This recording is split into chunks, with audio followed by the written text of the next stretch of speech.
Cette tragique crise du coronavirus est un obstacle, à la fois mondial, à grande échelle, mais aussi à plus petite échelle, pour chacun et chacune d'entre nous. Ça peut être très compliqué de modifier radicalement son style de vie pendant le confinement. Ne plus voir ses amis, sa famille, mettre de côté ses activités ou ses loisirs. Mais à contrario des animaux, les hommes sont des êtres rationnels capables de pouvoir faire des choix. Nous avons donc le choix de notre réponse par rapport à la situation. Nous avons le choix aussi de pouvoir modifier notre perception.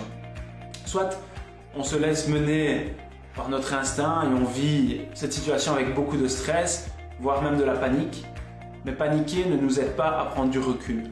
Paniquer nous amène à ne plus penser d'une façon lucide, à faire des erreurs, puisqu'au fond, on se fait mener un petit peu par nos hormones, qui sont les hormones de survie. Ou alors, on essaye de reprendre le contrôle sur nos émotions et pourquoi pas de trouver des opportunités à ce confinement. Pouvoir passer du temps avec soi-même et pourquoi pas laisser la partie gauche de notre cerveau se mettre en activité. La partie gauche est la partie responsable de la créativité dans notre cerveau et donc de trouver des choses à faire au quotidien. Puisque c'est important de pouvoir garder, que ce soit pour les adultes ou les enfants, un rythme quotidien et faire des activités, même chez soi.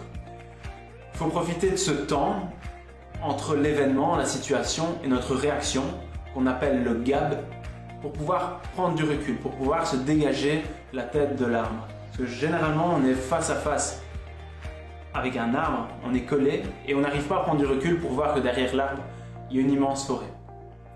Alors voici pour terminer les 5 choses que je pense qu'il est essentiel d'avoir à l'esprit pour pouvoir faire face à cet obstacle. Alors la première chose, c'est d'essayer d'être objectif et de pouvoir contrôler nos émotions.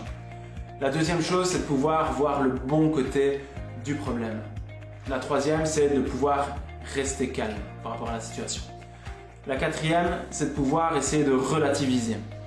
Et la cinquième, c'est de pouvoir vraiment se concentrer sur l'instant présent et se concentrer sur ce que nous pouvons contrôler au quotidien. Prenez soin de vous et restez chez vous.